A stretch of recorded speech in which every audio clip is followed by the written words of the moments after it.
thanks again everyone for coming. Just a very quick introduction of our keynote speaker this evening. Audrey Kalivoda, now a resident of Kansas, or a resident of Kansas again.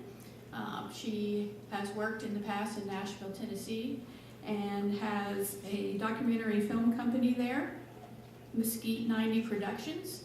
So she has done several different documentaries on various historical topics, one of those being Following the Parker Trail, which we will get to see this evening.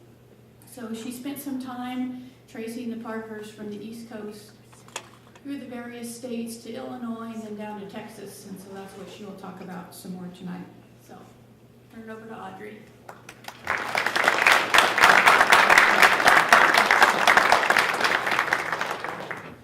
Thank you all for coming out tonight. Beth and Alan, thank you. Thank you for the invitation. I'm honored to be here.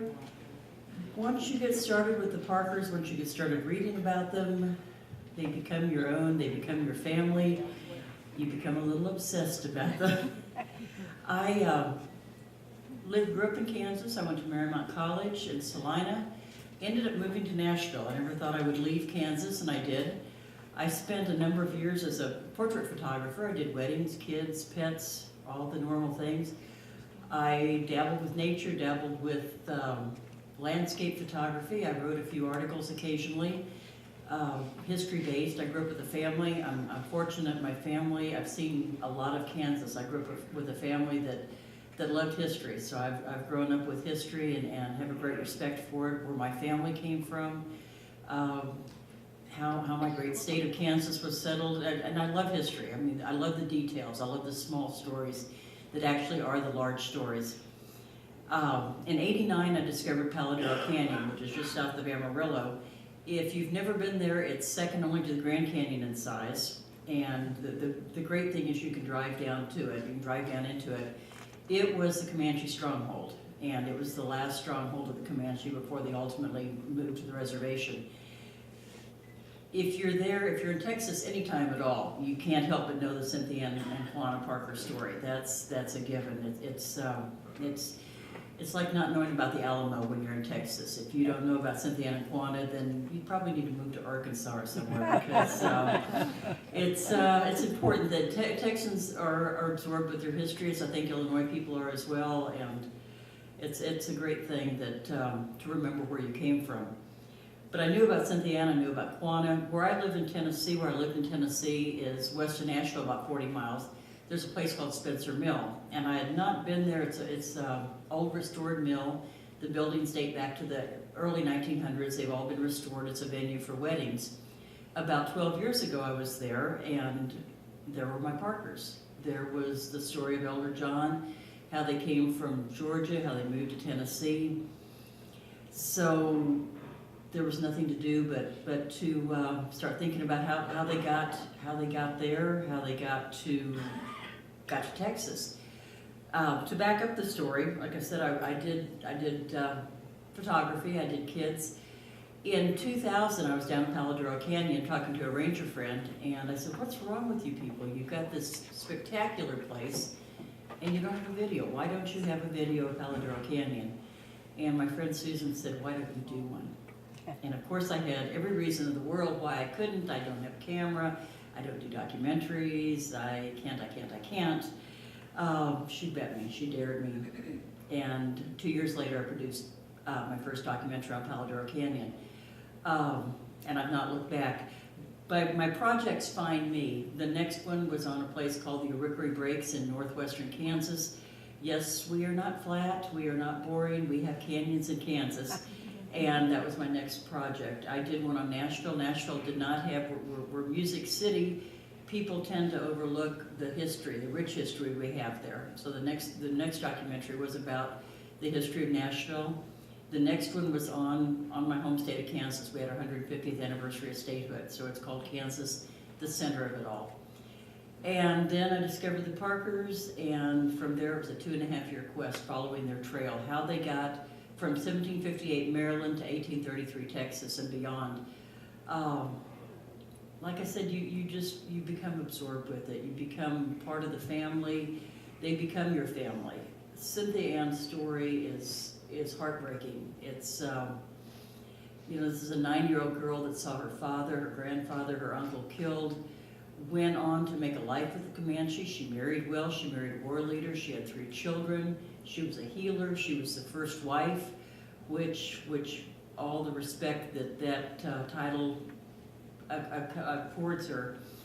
And then to see, once again, her family slaughtered in front of her, she would, except for her blue eyes, she would have been killed. She was on a horse trying to get away, and the soldiers were drawing down on her and saw her eyes and held their fire. Her life with her white family was not a happy one. She, at 9 years old, she could assimilate into the Comanche tribe. At almost 40, she couldn't become white again. And I think when her daughter died, about 5 years into her return, I think after that she grieved herself to death. She lived with her white family for about 10 years. Quanah went to the reservation. I think he took the Parker name. He was smart. He would have been a leader wherever he was placed. He would have been a leader. Her son, her oldest son. I think he took the Parker name out of respect for his mother. I think he also took it as a good political move. He knew that aligning himself with his white heritage was a good thing to do. He made friends with Teddy Roosevelt. He moved forward in the white culture, but he never forgot his mother, and a lot of his life was spent searching for her. In his older age, his son-in-law found where she was buried down around Palestine, Texas. They moved her back up to Cache, Oklahoma, and a year later, Quanah died. I think he had the last part of his life was in place.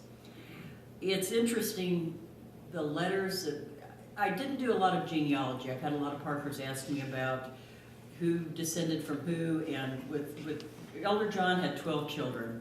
Quanah had 25 children.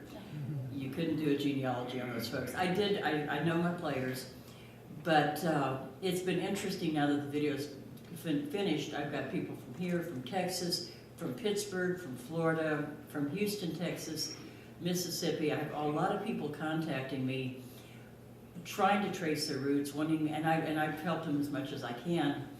I had a lady email me shortly after I finished the documentary a couple of years ago, and she wanted to know if Quanah had ever been in North Carolina. And I emailed back, not that I know of. I knew he'd been in D.C. several times. He was buddies with Teddy Roosevelt. He had ridden the inaugural parade. I said, not that I know of. Well, the story she told me was that her great-grandmother supposedly had a fling with Quanah. And her grandmother was a result of that fling. And so this has been family story that's been handed down over the couple of generations. And she was just curious what I could add to the story, which really not a lot, but maybe the great-grandmother was in D.C., maybe Quanah did make a trip to North Carolina, I don't know. But a lot of interesting things have come out of it. With a story of this magnitude, there was a lot of things I couldn't put in. I mean, a lot of things, it was a hard decision what ended up on the proverbial cutting room floor. But I think we told a good story. We talk about, my point of the story was not just about the Parkers, but about my family, about your family, all of us whose ancestors came over from Europe and traveled, hit that eastern seaboard and kept moving west and moving west. The Parkers outdid themselves on the west move. They moved through 12 states and territories over 2,500 miles from Elder John's birth in 1758 to 1833 Texas. So they moved a lot more than my family did, but nevertheless, we're all travelers. We all of our families came here searching for a better life. They settled here. Mine went to Manitowoc, Wisconsin, then on down to Kansas. So it's our story. It's everyone's story. Growing up in Kansas, where I did, I grew up with the Oregon Trail, the Santa Fe Trail. I grew up about 50 miles from where the Oregon Trail had a crossing point. I know about those trails, but in living in Tennessee and then doing the Parker story, I didn't know a lot about that first great expansion. And, you know, Illinois, Tennessee, Indiana, Ohio, that was the first west. This is where they came first. And then from here, they went on to Texas, to Kansas, to points west, to Oregon. So, to me, this is a story, you know, that I didn't know a lot about. And I think a lot of us, we learn about the Oregon Trail. That's a big topic in high school and in junior high. But to learn about that first great expansion and why why did they go? You know, was it the land? Was it religion? I think in the part of the Parkers. Interesting too, with Tennessee, when the Parkers came here in 1817, when they left Tennessee, everybody came up here except Moses Parker. And Moses was a nephew of Elder John Parker. And he stayed with his family, stayed with the mill. They established a church, established a mill, and Moses stayed. And his daughter, Indiana Territory Parker, married a Spencer, Daniel Spencer, and their son Samuel worked in the mill with her father Moses. When Moses died in the 1860s, Daniel inherited the mill. So everybody knows about Spencer's mill. And they know they're descended from Indiana Territory Parker Spencer. They don't know about the Parkers here. They don't know about the Parkers in Texas. So it's been a privilege to introduce these people to their folks, to their relatives. I was talking to a lady in her 70s one night at McDonald's, and I knew that she had grown up in the area, and I said, "Are you related to the Parker Spencers?" And she was. I said, do you have any pictures or stories? Can you tell me anything? And she said, no, I don't remember anything. And so I had a couple of my books with me. I was sitting there doing some reading and drinking a coffee, and so I started show and tell. I had the books open, I was showing her Cynthia Ann's picture, I was showing her Quanah's picture and talking about them. And she sat there for a little bit, and she said, you've made me think of something I haven't thought about in years.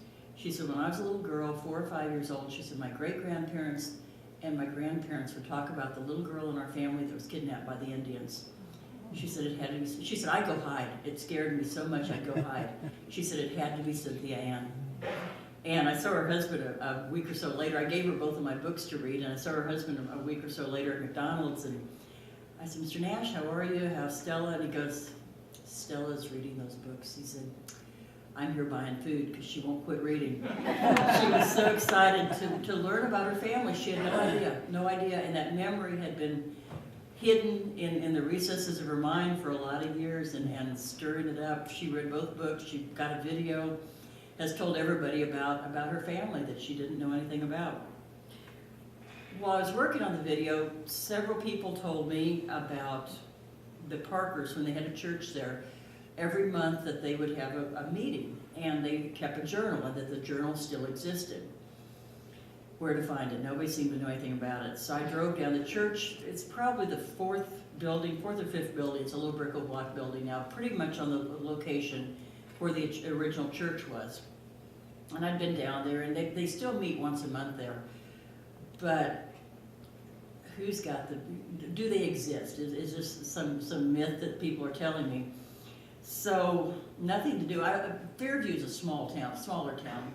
So anytime I heard somebody, if I was at the grocery store and heard somebody talking about A-Biff Road, Spencer Mill Road, any of the roads in conjunction with that area, I just worked myself into the conversation.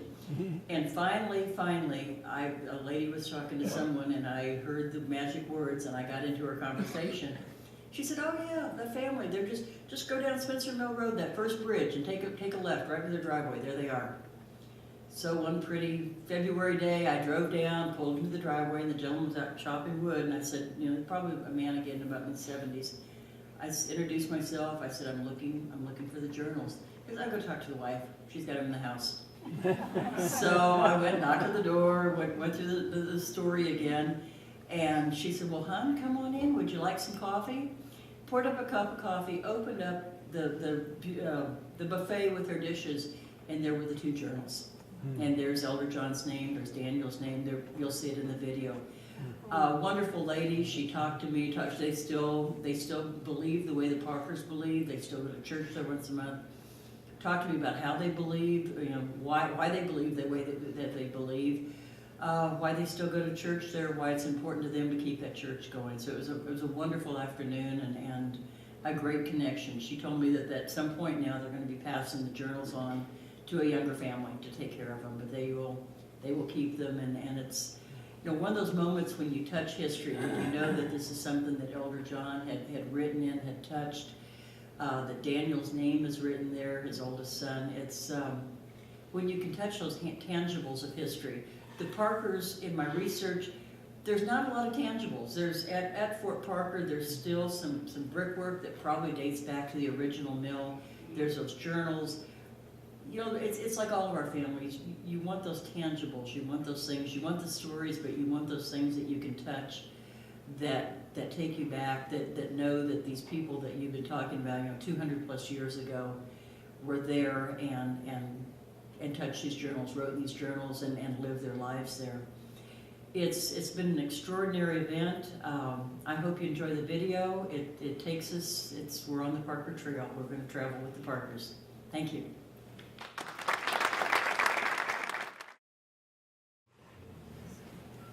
A few years ago, when the new True Grit movie came out, one thing that I did like about it was the hymn. I think it was Leaning on the Everlasting Arms, but it was a constant throughout the movie in different venues and in different formats, and I liked that a lot. I watched it a couple of times for that reason, and I was at the Tennessee State Museum when I started on the Parkers, and Come Thou Fount of Every Blessing, they had one of those little touch things and it played the music, and it dates back. That was the hardest thing, was finding a hymn that dated back to the 1750s, 1760s, something that Parkers would have traveled with over the years, and that became our theme song. And I think I heard somebody singing it out here. It's one of those. It's like the Parkers. It's a haunting song. It's a haunting story, and it's been a great asset to the film. Something I always think about when I watch this. We're also, I mean, probably every one of us here owns a cell phone, and I know last time my sister and I were shopping and I needed her help, and so I flipped over the phone and called her. The Parkers, Moses in Tennessee, I probably sent a letter, but how the Parkers here, with that maybe one letter, had to be one letter or two, knew about the Robertson colony, and then struck off in the fall of 1833 and ended up in East Texas and got with the Robertson colony. To me, it staggers the mind to think about, because we are at such an age where everything's instantaneous. I can't find my sister to help her shop, so I call her on the cell phone. They traveled hundreds of miles on possibly a single letter, and got with the people they needed to get with. I do think they missed their turn down around Louisiana, Arkansas, because they ended up in that northwest corner of Louisiana. So I like to think that they missed that turn into Texas and ended up in Louisiana for a couple of weeks. The movie, the 1807 movie, the bank robbers, the reason it was filmed in Cache, Oklahoma was still a territory, and Edison owned the copyright on the movie equipment. That was his baby at the time. That was his thing. But going into territory and not in a state, all bets were off, all copyrights were off, and they could film the movie and get away with it. Are there any questions? Any discussion we can start? I know there's a lot of Parkers here. As I said, I didn't do a lot of genealogy because you're massive. There's a lot of folks and a lot of people connected. I know my players, I know Elder John, I know Cynthia Ann, I know Quanah, I know the basics as far as the family, but any questions, anything I can answer? Yes? You said Moses was his nephew, was that his brother Daniel? I'm not sure, I never could find out who, everything I read that was Moses was a nephew, but I'm not sure from which of Elder John's brothers he came from. Thank you all for coming out tonight. If I can answer any questions, I'll be glad to talk to you. I know there's a lot of other Parkers that would like to share information as well. Thank you all for coming out tonight.